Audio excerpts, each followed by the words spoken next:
காஞ்சி நேயர்களுக்கு வணக்கம். மனிதனின் மறுபக்கத்தினூடாக இன்று உங்களை சந்திப்பதில் மகிழ்ச்சி. திரையுலகில் சிலரது குரல் திரும்பி பார்க்க வைக்கும். நாடக அரங்காக இருக்கட்டும் அல்லது திரை வாழ்க்கையாக இருக்கட்டும், சிலருடைய குரல் பலரை திரும்பி பார்க்க வைக்கும். பொதுவாக அந்த காலகட்டத்தில் நாடக அரங்கில் பார்த்தீங்கன்னா பின்னால் இருக்கும் ரசிகர்களையும் அவர்களுடைய குரல் அமர வைத்து ரசிக்க வைக்க வேண்டும்.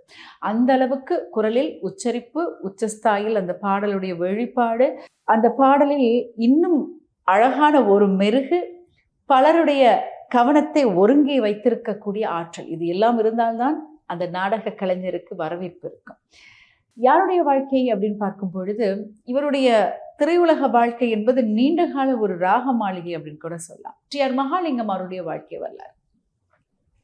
இவர் மேடை நாடகத்தில் பாடி நடிக்கக்கூடிய அந்த ஆற்றல் திரையுலகிலும் பாடி நடிக்கும் திறன் பெற்றிருந்தது. இப்படித்தான் அந்த காலகட்டத்தில் பயிற்சி பெற்று இருந்தது. நடிப்பு என்றால் அதற்கு என்று ஒரு தனி வகுப்பே அந்த நாடகத்துறை அவர்களுக்கு கற்றுக் கொடுத்தது அப்படின்னு சொல்லலாம். ஒலிபெருக்கி இல்லாத காலகட்டத்தில் நாடக அரங்கின் கடைசி வரிசையில் இருக்கும் ரசிகர்களை கூட உச்சஸ்தாயி குரலில் ரொம்ப அழகா கட்டி வைக்கக்கூடிய ஆற்றல் டி.ஆர். மகாலிங்கம் அவர்களுக்கு இருந்தது. இனிமை, கம்பீரம், பிருங்கா, சொல் சுத்தம், ஒருங்கே இழைத்திருக்கும் அபூர்வமான சரிதத்தையும் பெற்றிருந்தார் அப்படின்ற ஒரு விடயம் இருக்கிறது.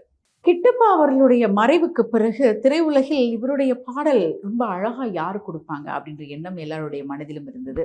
அந்த காலகட்டத்தில் தான் பார்த்தீங்கன்னா டி.ஆர். மகாலிங்கம் அவர்களுடைய இந்த வெளிப்பாடு என்பது அந்த திரையுலகில் பலருடைய எதிர்பார்ப்பை நிரப்பிய வண்ணம் அமைந்திருந்தது. செல்லப்பாவின் பாட்டு 50%, கிட்டப்பாவினுடைய ஒத்திருந்தது என்றால் மகாலிங்கத்தினுடைய பாட்டு 80% கிட்டப்பா போலவே இருந்தது அப்படின்ற ஒரு மிகுந்த சிறப்பான விடயமாக பார்க்கப்படுகின்றது. சில பாடல்களை கேட்கும் பொழுது கிட்டப்பா பாடினாங்களா, டி.ஆர். மகாலிங்கம் பாடினாரா அப்படின்னு கேட்கிறவங்களுக்கே சந்தேகம் எழுப்பும் வண்ணம் சில பாடல் அமைந்திருக்கும்.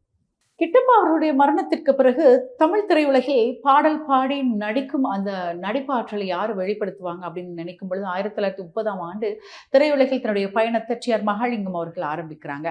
டி.ஆர். மகாலிங்கம் அவர்களுக்கு திரையுலகில் பெரிய அளவில் சாதிக்கணும் அப்படின்னு சின்ன வயதிலே ஆர்வம் இருந்தது. ஆனால் அப்பா ராமகிருஷ்ணன் அவர்களுக்கு அப்படியெல்லாம் கிடையாது. திரையுலகம், இசை என்பது அவர்களுடைய மனதிலே அப்படி இருக்கவில்லை. மகன் படிக்கணும் அப்படின்ற எண்ணம் இருந்தது.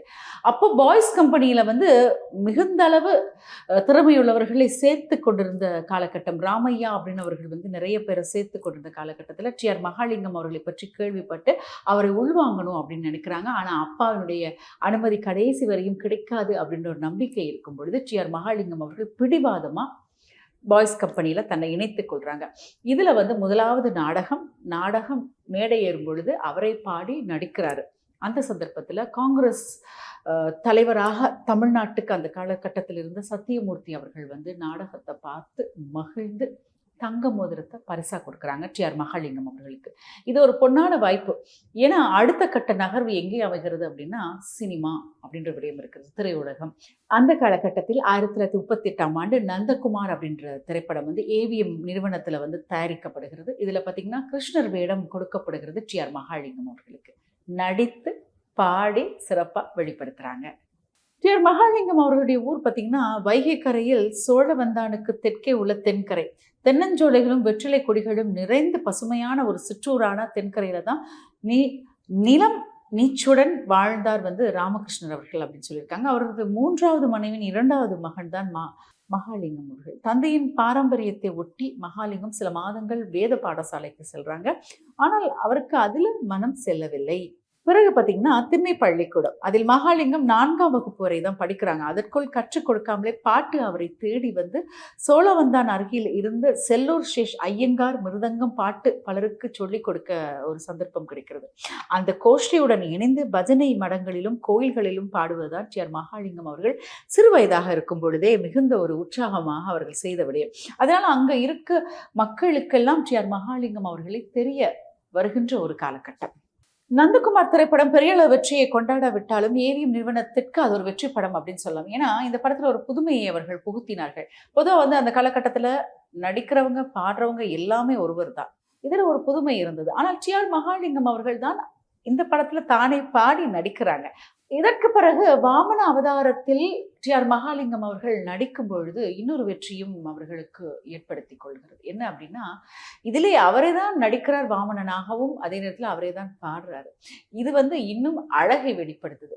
காரணம், தன்னுடைய ஆற்றலையும் திறமையும் வெளிக்காட்டுவதற்கு இது ஒரு மிகுந்த ஒரு சந்தர்ப்பம் இல்லையா?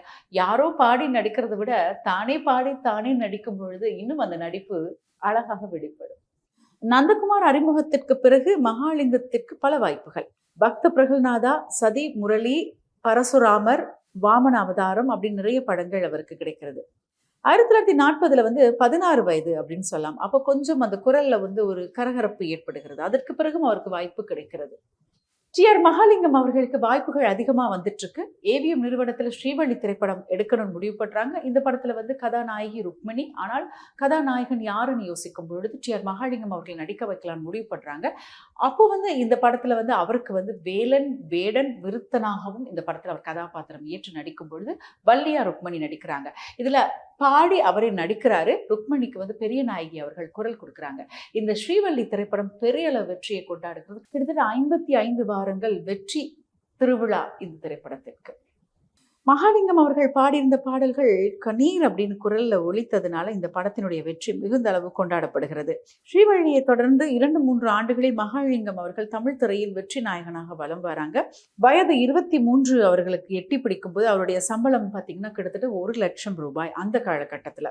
மாடர்ன் தியேட்டர்ஸ்ல ஆதித்தன் கனவு 1948, ராஜா ராணி கதை, மகாலிங்கம் தான் ஆதித்தன் கதாபாத்திரத்துல நடிச்சு கொடுக்குறாங்க. இசை ஜி. ராமநாதன் அவர்கள்.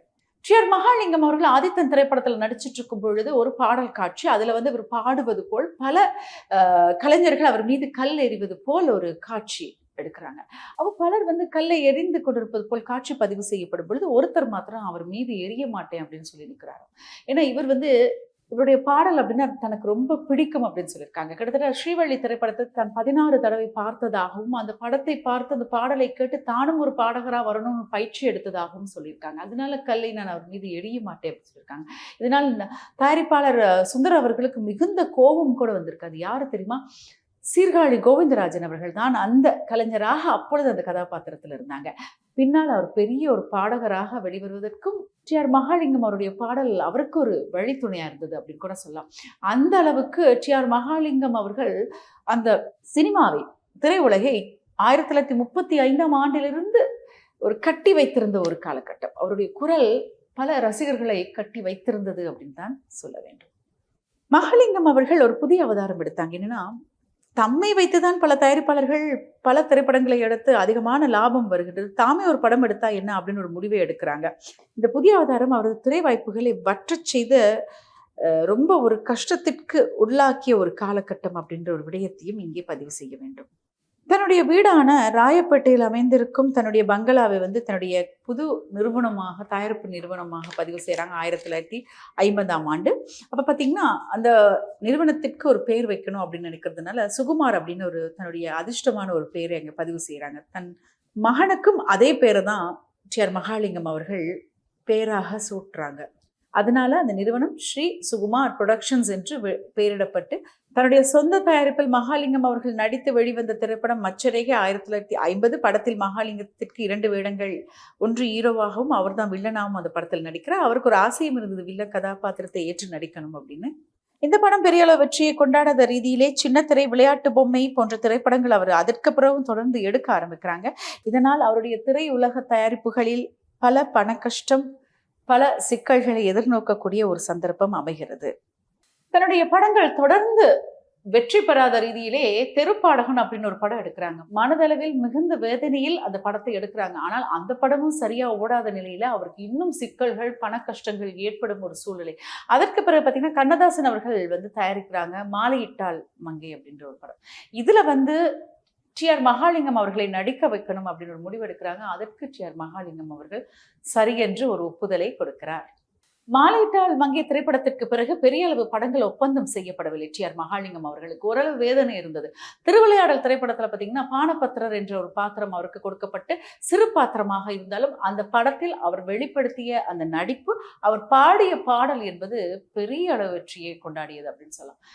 அவருக்கு மனவேதனை இருந்தது. திரையுலகத்தில் தான் சாதிக்க வேண்டிய இடம் என்பது என்ன என்பதை தீர்மானித்து வைத்து சாதனை புரிந்தார். ஆனால் பின்னால் தயாரிப்பு என்று வரும்பொழுது அவருக்கு பல கஷ்டங்கள் அவர் எதிர்நோக்க வேண்டிய ஒரு காலகட்டத்துல இன்னும் திரையுலகம் தன்னை அரவணைத்துக் கொள்ளவில்லையோ, நேசிக்கவில்லையோ அப்படின்ற எண்ணம் அவருக்கு ஏற்பட ஆரம்பிச்சது. ஜி.ஆர். மகாலிங்கம் திரையுலகில் பயணித்துக் கொண்டிருந்த காலகட்டத்தில் பல நடிகர்கள் வலம் வர ஆரம்பிச்சிட்டாங்க. சிவாஜி அவர்களுடைய வரவேற்பு, எம்ஜிஆர் அவர்களுடைய படைப்பு அப்படின்னு நிறைய பேர் வர ஆரம்பிச்சிட்டாங்க. ஜெமினி கணேசன் அவருடைய படைப்பு அப்படின்னு வரும்பொழுது பின்னால் அவருக்கு இருந்த வாய்ப்பு, ஜி.ஆர். மகாலிங்கம் அவர்களுக்கு இருந்த வாய்ப்பு குறைந்த வண்ணம் இருக்கக்கூடிய காலகட்டம். பின்னால் அகத்தியர் அப்படின்னு ஒரு திரைப்படம் எடுக்கிறாங்க. இதுல சீர்காழி கோவிந்தராஜன் அவர்களுக்கு தான் முதன்மையான கதாபாத்திரம் கொடுக்கப்படுகிறது. ஆனாலுமே இந்த படத்துல ஒரு பாடல், அப்ப இந்த பாடலை வந்து சீர்காழி கோவிந்தராஜன் அவருடைய பேர்களை தான் முதல் போடணும் அப்படி முடிவு பண்றாங்க அந்த தயாரிப்பு நிறுவனம். ஆனால் சீர்காழி கோவிந்தராஜன் அவர்கள் ஜி.ஆர். மகாலிங்கம் மீது அவருக்கு ஒரு நல்ல மதிப்பு இருந்தது. ஜி.ஆர். மகாலிங்கமோட பாடலை கேட்டு தன்னுடைய திரையுலகை ஆரம்பித்தது அப்படின்ற ஒரு எண்ணம் இருந்ததுனால இந்த பேரை முன்னால் போடணும் அப்படின்னு ஒரு முடிவு பண்றாங்க. அதாவது ஜி.ஆர். மகாலிங்கம் அவருடைய பேரை. ஆனால் தயாரிப்பு நிறுவனம் முடிவு பண்ணுகிறது சீர்காழி கோவிந்தராஜன் பேரையும் ஜி.ஆர். மகாலிங்கம் பேரையும் நேரடியாக ஒரே கோட்டில் போட்டுடலாம்னு முடிவு பண்றாங்க. அந்த அளவுக்கு சீர்காழி கோவிந்தராஜன் அவர்களுக்கு ஜி.ஆர். மகாலிங்கம் மீது ஒரு மதிப்பும் மரியாதையும் எப்பயும் இருந்ததுதான் இங்கே முக்கியமான விடயமாக பார்க்கப்படுகிறது. ஜி.ஆர். மகாலிங்கம் அவர்கள் திரையுலகிலே ஒரு பெரிய சகாப்தம் அப்படின்னு சொல்லலாம். 1978ஆம் ஆண்டு மலேசியாவில் ஒரு நிகழ்ச்சி நடத்தி கொண்டிருக்கும் பொழுது அவருக்கு உடல் பாதிப்புகள் ஏற்பட்டு ஜி.ஆர். மகாலிங்கம் அவர்கள் மறையும் பொழுது அவருடைய வயது 54. 1000 மேடைகள் கண்ட அவருடைய படைப்பு பல காலமாக திரையுலகம் கண்ட ஒரு சிறப்பான ஒரு மனிதர். அவருடைய பாடல், அவருடைய திரைப்படம், அவருடைய நடிப்பு அப்படின்னா ரசிச்சு பார்த்து தனக்கும் அப்படி ஒரு வாய்ப்பு கிடைக்குமா அப்படின்னு ஏங்கிய பல நடிகர்கள். அந்த அளவுக்கு பல படைப்புகளை அவர் கொடுத்திருக்காரு அப்படின்றத கண்டிப்பா நாங்க ஞாபகப்படுத்தோம். மீண்டும் மற்றொரு நிகழ்ச்சி அனைவரும் சந்திக்கும் முறை விடைபெற்றுக் கொள்ளும். நான் கவிதா ராம்குமார். நன்றி.